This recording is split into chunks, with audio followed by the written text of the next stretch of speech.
كالمنير لقد نور القمر لا يمكن الثناء كما كان حقه بعد الهدى وذرة قصة مختصر کہ محمد سے وفات نے تو ہم تیرے ہیں یہ جہاں چیز ہے کیا جو قدم تیرے ہیں۔ سامعین قدر، سامعین وقار، بزرگوں، عزیز ساتھیوں، 3-4 جمعوں سے یہ موضوع چلتا آ رہا ہے کہ محبت کے اسباب 3 ہیں: کمالات، جمال اور نوال۔ اگر محبت کے ان 3 اسباب کو دیکھا جائے تو یہ پیغمبر علیہ السلام میں بدرجہ اتم پائے جاتے ہیں، کمال میں، جمال میں، نوال میں میرے پیغمبر کا کوئی ثانی نہیں۔ تو یہ عقل بھی فتویٰ دیتی ہے کہ پھر دنیا میں سب سے زیادہ جس شخصیت سے محبت ہونی چاہیے، کہ اگر کوئی شخصیت محبت کا مصداق ہے، منبع اور سرچشمہ ہے، تو وہ محمد رسول اللہ صلی اللہ علیہ وسلم کی ذات ہے۔ لیکن اس محبت کے تقاضے کیا ہیں؟ محبت کہتے کسے ہیں؟ انشاءاللہ میں مختصر سے وقت میں آپ کے سامنے پیغمبر علیہ السلام کی محبت کے تقاضے اور محبت کی تعریف کرنے کی کوشش کروں گا۔ دعا فرماؤ حق جل شانہ مجھے شرح صدر کے ساتھ عرض کرنے کی، آپ کو سننے کی، پھر اس کے بعد مجھے اور آپ کو اس پر صحیح یقین کے ساتھ عمل کرنے کی توفیق عطا فرمائے۔ سامعین دی قدر، یہ پوری کائنات اللہ نے بنائی ہے، اس کا دعوے دار مسلمان بھی ہے، اس کا دعوے دار کافر بھی ہے۔ دنیا میں آپ کو کوئی ایسا شخص نہیں ملے گا جو یہ دعویٰ نہ کرتا ہو کہ مجھے اللہ سے محبت ہے، اور اس کائنات کو اللہ نے نہیں بنایا۔ سب کا یہ دعویٰ ہے کہ مجھے اللہ کے ساتھ محبت ہے۔ لیکن میرے بھائیوں، اللہ کے ساتھ محبت کہتے کسے ہیں؟ علامہ ابن قیم رحمۃ اللہ علیہ نے فرمایا کہ اللہ کی اطاعت مل جائے، اللہ کی اطاعت کے ساتھ اللہ کی محبت مل جائے، یہ 2 چیزیں جب جمع ہو جاتی ہیں تو اسے عبادت کہا جاتا ہے۔ اگر کوئی شخص اللہ کی عبادت کر رہا ہے، اللہ کو معبود سمجھ رہا ہے، تو یہ کہتے ہیں مجھے اللہ سے محبت ہے، ہم کہیں گے بالکل یہ سچ کہہ رہا ہے کہ اس کو اللہ سے محبت ہے۔ ہم ہر نماز میں، بلکہ نماز کی ہر رکعت میں اللہ سے وعدہ کرتے ہیں ایاک نعبد و ایاک نستعین، اے اللہ ہم تیری ہی عبادت کرتے ہیں، تجھے ہی سے مدد مانگتے ہیں۔ اگر کوئی شخص دنیا کے اندر ایسا ہے، وہ اللہ کی ہی عبادت کر رہا ہے، کسی اور کو معبود نہیں بنا رہا، صرف اللہ سے مدد مانگ رہا ہے، اللہ کے علاوہ کسی کو مشکل کشا نہیں سمجھتا، کسی کو حاجت روا نہیں سمجھتا، پھر یہ کہتے ہیں مجھے اللہ سے محبت ہے، ہم کہیں گے بالکل یہ شخص سچ کہہ رہا ہے کہ اس کو اللہ سے محبت ہے۔ اور اس دنیا کے اندر جتنے بھی مسلمان ہیں، خواہ وہ عالم دین ہو، خواہ وہ ولی اللہ ہو، خواہ وہ فاسق و فاجر ہو، خواہ وہ گنہگار ہو، امت کے عام افراد کے اندر ہی کیوں نہ آتے ہوں، وہ یہ کہتے ہیں مجھے اللہ کے پیغمبر محمد رسول اللہ صلی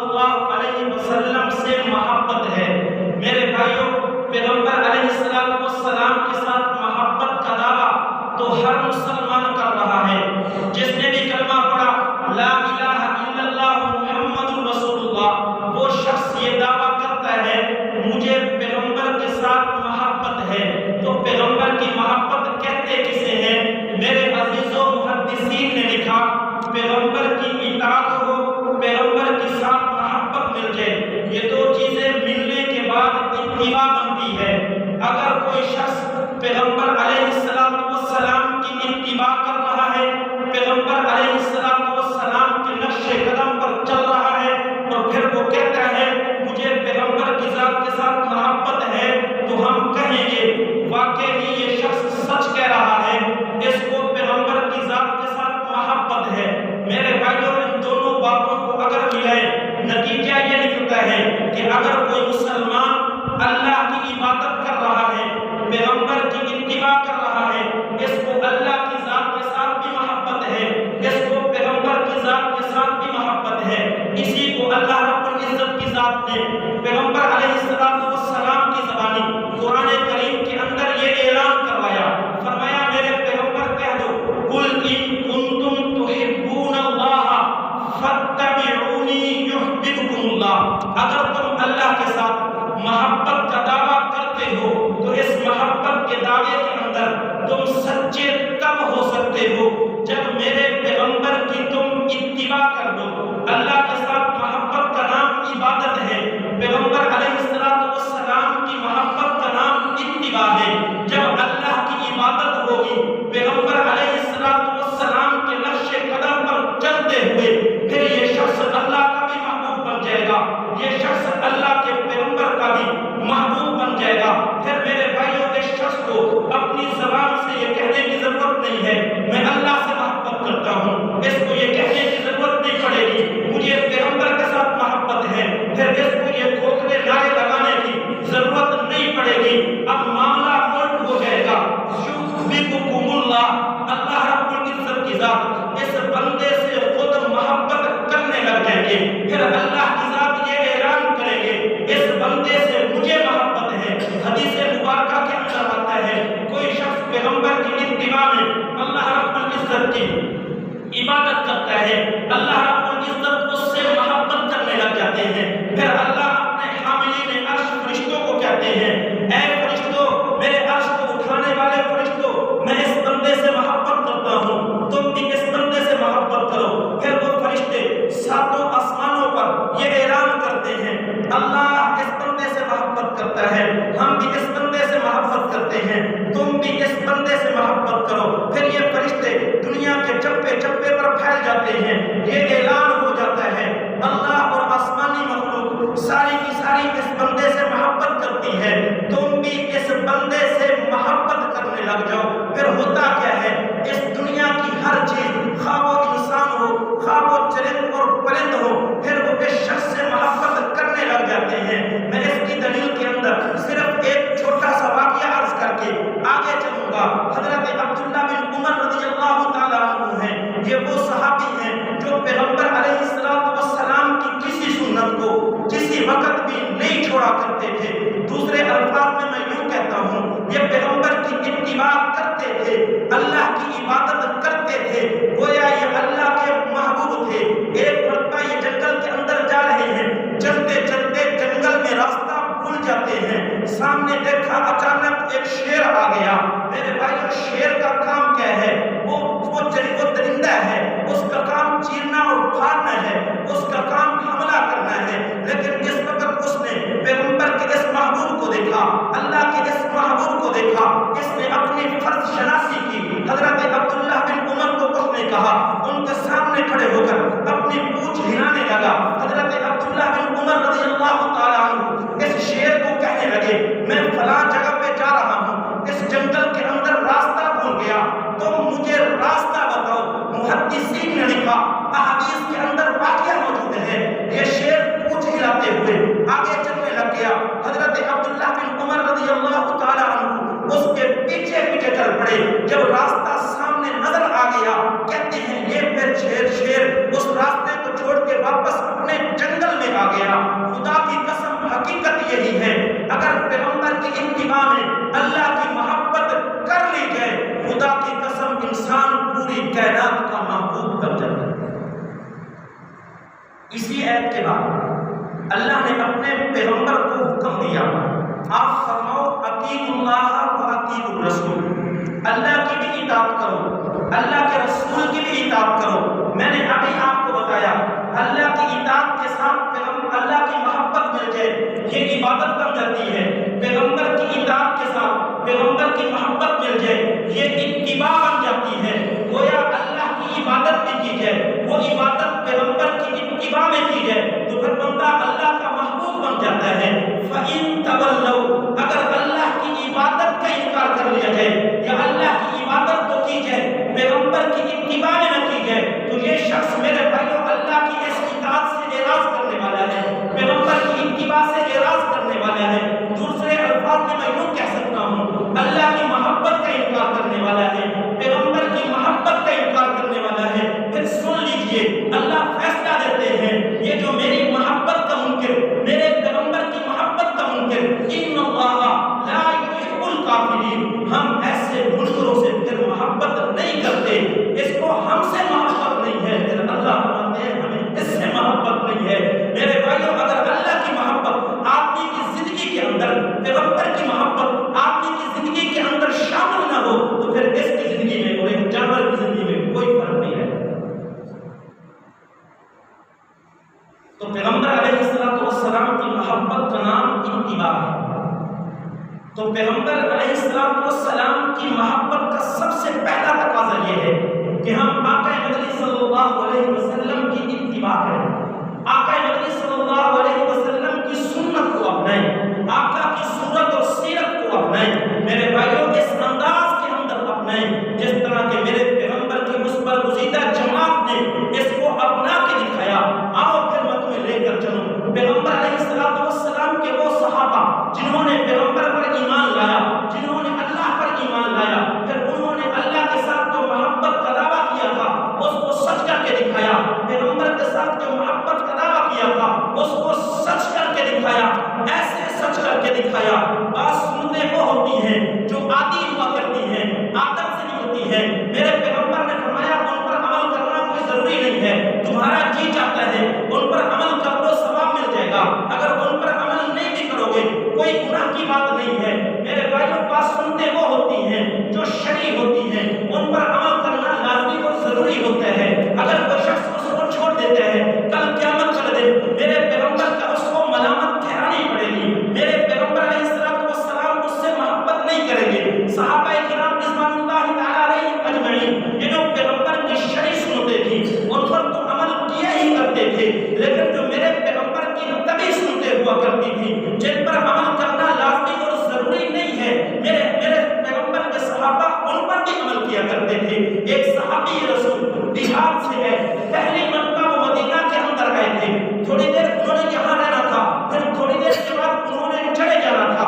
یہ آئے میرے آقا کے دروازے پر کھڑے ہوتے ہیں، میرے آقا کی ذات اس وقت گھر کے اندر موجود ہیں۔ جب بندہ گھر کے اندر ہو بندے نے کپڑے تھوڑے سے پہنے ہوتے ہیں، جو زیادہ کپڑے ہیں وہ آدمی نے اتارے ہوتے ہیں، اگر کپڑے پہنے بھی ہوں پھر ان کپڑوں کی جو حیت ہوتی ہے وہ ایسے نہیں ہوتی جب ہم گھر سے باہر نکلتے ہیں۔ یہ صحابی رسول پیغمبر کے دروازے پر آئے، آقا مدنی صلی اللہ علیہ وسلم کو دیکھا، آقا مدنی صلی اللہ علیہ وسلم کے گریبان کے یہ بٹن کھلے ہوئے تھے، یہ میرے پیغمبر کی کوئی سنت نہیں ہے، یہ تو ایک طبی چیز ہے، جب آپ کو گرمی لگ رہی ہے آپ ان بٹنوں کو کھول سکتے ہیں، جب آپ کو گرمی نہیں لگ رہی آپ ان بٹنوں کو بند کر لیں، اس کے اوپر کوئی شرعی حکم نہیں ہے۔ لیکن اس صحابی نے پیغمبر کو دیکھا، گریبان کھلی ہوئی تھی، انہوں نے اپنی پوری زندگی اسی پر گزار دی، کبھی اپنی گریبان کا بٹن بند نہیں کیا۔ لوگ ان کو کہتے تھے بھائی گرمی ہے بند کر لو، بھائی سردی ہے ان کو بند کر لو، ایسی سنت نہیں ہے جس کو چھوڑنے سے پیغمبر علیہ السلام کی طرف سے کوئی ملامت ہو، ناراضگی کا اظہار ہو، لیکن وہ کہتے تھے میں نے اپنی ان آنکھوں سے دیکھا ہے پیغمبر علیہ السلام نے بٹن کھولے ہوئے تھے، آپ مجھے زیب نہیں دیتا کہ میں ان بٹنوں کو بند کروں۔ اس طرح انہوں نے میرے پیغمبر کی عبادت کی۔ حضرت عبداللہ بن عمر رضی اللہ عنہ مکہ سے واپس مدینہ آ رہے ہیں، راستے کے اندر ایک جگہ پہ اپنے غلام کو کہا سواری روک لو، انہوں نے سواری روکی، یہ اترے، تھوڑی دیر دور تک گئے، پھر وہاں ایسے بیٹھے جیسا کہ ایک بندہ قضاء حاجت کرتا ہے، پھر وہاں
واقعات ہزاروں ہیں، میں بیان کرتا چلا جاؤں گا، وقت نکل جائے گا، موضوع شاید میں تکمیل تک نہ پہنچ سکے، اس لیے میں آگے چلتا ہوں۔ پیغمبر کی محبت کا دوسرا تقاضا یہ ہے کہ میرے پیغمبر نے جس چیز کو ناپسند کیا ہے یہ شخص بھی اس کو ناپسند کرے، جس شخص کو میرے آقا نے پسند کیا ہے یہ شخص بھی اس کو پسند کرے۔ اگر کوئی شخص ایسا ہے پیغمبر کی پسند کو اپنی پسند بنا رہا ہے، پیغمبر کی ناپسند کو اپنی ناپسند بنا رہا ہے، تو کہا جائے گا یہ شخص اپنی محبت کے اندر سچا ہے۔ لیکن اگر معاملہ ہوتے ہیں ایک چیز پیغمبر کی ذات کو پسند ہے لیکن میں اس کو ناپسند سمجھتا ہوں، ایک چیز میرے پیغمبر کو ناپسند ہے لیکن میں اس کو پسند کرتا ہوں، خدا کی قسم میں ہزار مرتبہ کہتا ہوں مجھے پیغمبر کی ذات سے محبت ہے، میں اس محبت کے اندر جھوٹا ہوں۔ صحابہ کی آپ واقعات پڑھ کے دیکھیں، پتہ چلتا ہے جس چیز پر میرے پیغمبر نے ناگواری کا اظہار کر دیا، میرے بھائیوں انہوں نے اس کو ایسے چھوڑا کہ کبھی انہوں نے اس کی طرف اپنی نظر اٹھا کر نہیں دیکھی ہے۔ میرے پیغمبر کی ذات مسجد نبوی کے اندر تشریف فرما ہے، ہاتھ کے اندر سونے کی انگوٹھی پہنی ہوئی ہے، اللہ کی طرف سے حکم آ گیا کہ پیغمبر یہ سونا مردوں پر حرام کر دیا گیا ہے۔ میرے آقا نے اس انگوٹھی کو اتارا، فرمایا میرے صحابہ سن لو یہ سونا مجھ پر حرام، مردوں پر حرام کر دیا گیا ہے۔ صحابہ کرام رضوان اللہ تعالی اجمعین نے بھی اپنی جو انگوٹھیاں پہنی ہوئی تھی ان کو اتار کر اپنی جیب کے اندر ڈال دیا۔ ایک صحابی رسول اس وقت وہاں موجود نہیں تھے، میرے آقا مسجد سے باہر نکلے، سامنے دیکھا میرے آقا کے ایک پروانے نے اپنی انگلی اپنے ہاتھ کے اندر انگلی سونے کی جو انگوٹھی ہے انگلی میں وہ پہنی ہوئی ہے۔ میرے پیغمبر نے ناگواری کا اظہار کیا کہ اے صحابی رسول آپ کو پتہ نہیں اللہ کا حکم آ چکا ہے، جب اللہ کا حکم آ گیا اس کے بعد تو یہ انگوٹھی پہننا حرام ہو گئی۔ میرے پیغمبر نے ابھی یہ جملے بولے تھے، انہوں نے اپنی انگلی سے اس انگوٹھی کو اتارا، یوں زمین پہ دے ڈالا، ساتھ کھڑے ہونے والے نے کہا کہ بھائی یہ سونا ہے، قیمتی چیز ہے، آپ کے لیے یہ حرام ہو گیا، آپ کی بیوی کے لیے تو حرام نہیں ہوا، آپ کے لیے یہ حرام ہو گیا، آپ کے بیٹیوں کے لیے تو یہ حرام نہیں ہوا، عورتوں کے لیے حرام نہیں ہے، آپ اس کو اٹھا کے اس کو بیچ دینا، بیچنا اس کا حرام نہیں ہے، پہننا مرد کے لیے حرام ہے۔ لیکن یہ صحابی رسول کہنے لگے میری عزت نفس گوارا نہیں کرتی جس چیز کو میرے پیغمبر نے ناپسند کیا ہے، اس متعین انگوٹھی پر میرے آقا نے ناپسندیدگی کا اظہار کیا ہے، اگرچہ اس کا بیچنا جائز ہے، اگرچہ میری بیوی اس کو پہنے گی اس کا پہننا جائز ہے، لیکن میں گوارا نہیں کرتا جس چیز پر میرے پیغمبر نے ناپسندیدگی کا اظہار کیا ہے میں اس کو بیچوں یا میں اس کو میری بیوی جو ہے وہ پہنے میں اس کو گوارا نہیں کر سکتا۔ یہ میرے پیغمبر علیہ السلام کی صحابت ہے، جس چیز پر میرے پیغمبر نے ناپسندیدگی کا اظہار کر دیا بس پھر اس کو ہمیشہ کے لیے چھوڑ دیا، کبھی اس کو کیا نہیں ہے۔ میرے آقا کی ذات ایک گلی سے گزرتے ہوئے جا رہے ہیں، دیکھا کہ ایک گھر گنبد بنا ہوا ہے۔ میرے بھائیوں اس زمانے میں جو گھر بنائے جاتے تھے وہ سادہ بنائے جاتے تھے، گنبد نہیں بنائے جاتے تھے۔ یہ کیسر و کسرا جو اس وقت کی کفریہ طاقتیں تھیں وہ اس طرح اپنے گھروں کا ڈیزائن کیا کرتے تھے۔ میرے پیغمبر نے جس وقت دیکھا فرمایا یہ کس کا گھر ہے؟ جواب ملا یہ فلاں صحابی کا گھر ہے۔ میرے آقا نے ناپسندیدگی کا اظہار کیا، آگے چلے گئے۔ جس وقت اس شخص سے ملاقات ہوئی میرے آقا نے ان سے اپنا چہرہ پھیر لیا، یہ بڑے پریشان ہوئے، دوسری طرف جاتے ہیں میرے آقا نے پھر چہرہ پھیر لیا، تیسری طرف جاتے ہیں چہرہ پھیر لیا۔ اس صحابی نے ساتھ والے صحابہ سے پوچھا اے میرے صحابہ، اے میرے ساتھیوں بتاؤ تو صحیح کون سی ایسی غلطی ہو گئی جس کی بنا پر میرے پیغمبر کی ذات آج مجھ سے ناراض ہے؟ پہلے تو یہی چہرہ ہوا کرتا تھا، مسکراہٹ کے ساتھ سینے سے لگایا جاتا تھا، لیکن آج معاملہ یہ ہے پیغمبر کی ذات مجھے دیکھنا بھی گوارا نہیں کر رہا ہے۔ فرمایا آج آپ کے گھر کے سامنے سے گزر رہے تھے، ایک گنبد بنا ہوا تھا، میرے پیغمبر نے جس وقت اس گنبد کو دیکھا ہے ناپسندیدگی کا اظہار کیا۔ میرے بھائیوں یہ صحابی دوڑتے ہوئے اپنے گھر پہنچے، ادان اٹھائی، اس گھر کو سارے کے سارے گھر کو ملیا میٹ کر دیا۔ کسی نے کہا بھائی صرف گنبد پر ناپسندیدگی کا اظہار کیا تھا، گھر پر تو نہیں کیا تھا۔ وہ صحابی کہنے لگے بس مجھے پتہ نہیں ہے گنبد پر کیا تھا یا گھر پر کیا تھا، جب ایک مرتبہ ناپسندیدگی کا اظہار ہو گیا اس کے بعد میں اس گھر کو دیکھنا بھی گوارا نہیں کرتا۔ میرے پیغمبر کی ذات جب وہاں سے گزری دیکھا کہ اس گھر کو میرے صحابی نے گرا دیا ہے، میرے پیغمبر نے اس کے اوپر خوشی کا اظہار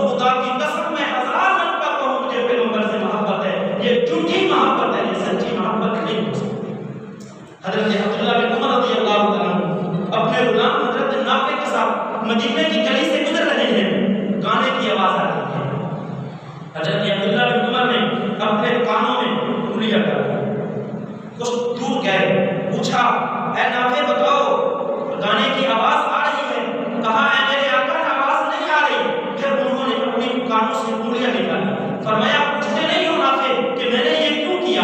کہا ہے میرے آقا بتا دیجئے آپ نے یہ کیوں کیا؟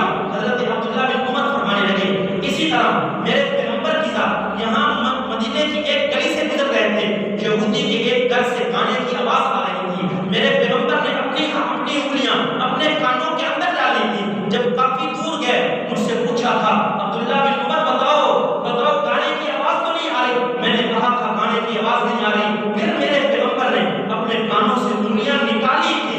میرے بھائیوں میرے پیغمبر نے فرمایا عبداللہ بن عمر سن لو، جس شخص نے گانا سنا اس دنیا کے اندر کل قیامت والے دن اللہ کی ذات اس کے کانوں کے اندر سیسا پگھلا کر ڈالیں گے.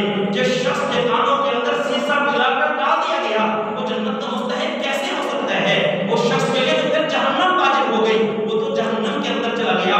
صحابہ نے میرے پیغمبر کو دیکھا وہ گانے کو ناپسند کرتے تھے. خدا کی قسم کسی صحابی نے کبھی بھی کسی وقت بھی گانا نہیں سنا ہے. قصداً سننا تو بڑی دور کی بات ہے، اگر کہیں آواز بھی آ رہی ہوتی تھی اپنے کانوں کے اندر انگلیاں ڈالی جاتی تھی. آج میں دیکھوں اپنا محاسبہ کروں، کیا خیال ہے میں اپنے گھروں کے اندر گانے نہیں چلاتا؟ کیا خیال ہے میرے موبائل کے اندر یہ جو ہے یہ اور فور کے گانے نہیں موجود ہیں؟ کیا یہ میرے کان جو ہیں یہ گانوں کو سن کے لطف اندوز نہیں ہوتے؟ میرے بھائیوں اگر لطف اندوز ہوتے ہیں تو خدا کی قسم پیغمبر کی محبت میرے دل کے اندر نہیں ہے، اس لیے کہ اس چیز کو میرے پیغمبر نے ناپسند کیا ہے. میرے آقا نے سود کو ناپسند کیا. کیا آپ نے سنا نہیں ہے میرے اللہ نے خود اعلان کیا جو سود کھاتا ہے اس کے ساتھ میرے اور میرے رسول کا اعلان جنگ ہے. میرے بھائیوں اگر کوئی شخص سود کھا رہا ہے کہتا ہے مجھے پیغمبر سے محبت ہے، خدا کی قسم محبت نہیں، اس لیے کہ وہ جھوٹ بول رہا ہے. ایک بندہ جھوٹ بولتا ہے، دھوکہ دیتا ہے، کاروبار کے اوپر بیٹھ کے دوسرے ملاوٹ کر کے بیچتا ہے، وہ پھر زبان سے کہتا ہے مجھے پیغمبر سے محبت ہے. خدا کی قسم محبت نہیں، یہ جھوٹ بول رہا ہے. اگر اس کو محبت ہوتی جن چیزوں کو میرے پیغمبر نے ناپسند کیا تھا خدا کی قسم یہ شخص بھی اس کو ناپسند کرتا. جن چیزوں کو میرے پیغمبر نے محبوب سمجھا تھا، میرے آقا نے فرمایا نماز میری آنکھوں کی ٹھنڈک ہے، نماز میری آنکھوں کی ٹھنڈک ہے. جس وقت نماز کا وقت ہوتا تھا میرے پیغمبر حضرت بلال کو فرمایا کرتے تھے بلال اٹھو نا یار اذان دو، میرے دل کو سکون پہنچاؤ. میرے بھائیوں نماز کے ساتھ میرے پیغمبر کی ایسی محبت تھی. آج اگر ایک امتی میرے پیغمبر علیہ السلام کی اتباع کے اندر نماز نہیں پڑھتا اور زبان سے کہتا ہے مجھے پیغمبر سے محبت ہے، خدا کی قسم محبت نہیں، یہ جھوٹ بول رہا ہے. اگر اللہ کی عبادت کر رہا ہے پیغمبر کی اتباع میں کر رہا ہے پھر یہ کہتا ہے مجھے پیغمبر سے محبت ہے، خدا کی قسم اس کو ہم اٹھا کر سینے سے لگائیں گے کہ یہ سچا آدمی ہے، اس کو اللہ سے بھی محبت ہے، اللہ کے رسول سے بھی محبت ہے. میں آگے چلتا ہوں. پیغمبر کی محبت کا تیسرا تقاضا یہ ہے کہ جو شخص میرے پیغمبر سے بری ہے، جس شخص کی میرے پیغمبر سے دشمنی ہے میں بھی اس سے دشمنی رکھوں. جو اللہ اور اس کے رسول سے خیانت کرنے والا ہے میں اس کو اپنا دشمن سمجھوں، میں اس سے بری ہو جاؤں. میرے بھائیوں میری اس سے ذرا برابر بھی محبت نہیں ہونی چاہیے. اگر ایک شخص اللہ سے خیانت کر رہا ہے، اللہ کے رسول سے خیانت کر رہا ہے، میں اس کے ساتھ محبت رکھتا ہوں. میں ہزار مرتبہ کہتا ہوں مجھے پیغمبر سے محبت ہے، خدا کی قسم مجھے محبت نہیں. یہ جھوٹا آدمی ہے، یہ جھوٹ بول رہا ہے. اگر اس کو پیغمبر سے محبت ہوتی پیغمبر کے دشمن کے ساتھ کبھی یہ ہاتھ نہ ملاتا، پیغمبر کی محبت کے ساتھ یہ کبھی نہ بیٹھتا، پیغمبر کے ساتھ دشمنی کرنے والے کے ساتھ یہ کبھی نہ بیٹھتا. اس کا پیغمبر کے ساتھ دشمنی کرنے والے کے ساتھ بیٹھنا، اس کے ساتھ محبت کی بیٹیں بڑھانا اس بات کی علامت ہے کہ اس کو پیغمبر سے محبت نہیں ہے. آگے میں آپ کو ایک واقعہ سناتا ہوں.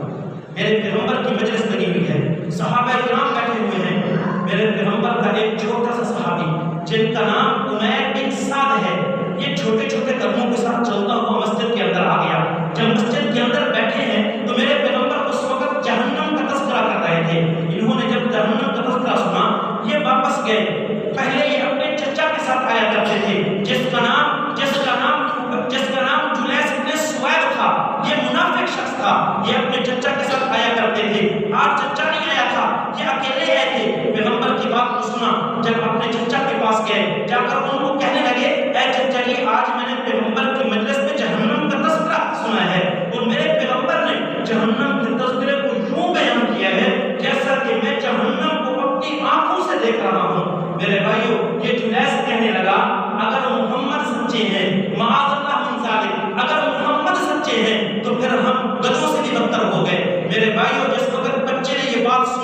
آنکھوں سے آنسو جاری ہو گئے. یہ بچہ کہنے لگا اے میرے چچا سن لے, مجھے تو اندازہ نہیں تھا تو میرے پیغمبر کا دشمن ہے, تو اللہ اور اس کے رسول کا دشمن ہے. پہلے دنیا کے اندر میں سب سے زیادہ جو محبت کرتا تھا وہ تم سے محبت کرتا تھا, اس لیے کہ تو میری انگلی کو پکڑ کے پیغمبر کی بارگاہ کے اندر لے کر جایا کرتا تھا. لیکن سن لے, آج سب سے زیادہ اگر نفرت ہے تو وہ تجھ سے ہے. اب میرے سامنے دو اختیار ہیں, میں چاہوں تو اس کو چھپا لوں, پیغمبر کو نہ بتاؤں, اللہ سے خیانت کر لوں, اس کے رسول سے خیانت کر لوں, یا میں چاہوں تو پیغمبر کو جا کر سچ بتا دوں, پھر جو ہوتا ہے وہ ہو جائے. یہ شخص کہنے لگا جاؤ تم بچے ہو, پیغمبر نے کون سا تمہاری بات پر یقین کر لینا ہے اور میرے خلاف ایکشن لے لینا ہے. یہ بچہ اپنے چھوٹے چھوٹے قدموں سے چلتا ہوا مسجد نبوی کے اندر پہنچا, جا کر کہنے لگا امی خان اللہ و رسولہ, اے یا رسول اللہ صلی اللہ علیہ وسلم, میرے چچا نے اللہ اور اس کے رسول کے ساتھ خیانت کی ہے. میرے پیغمبر نے فرمایا بتاؤ کیا کہا ہے. انہوں نے سارا کا سارا واقعہ ان کو سنا دیا.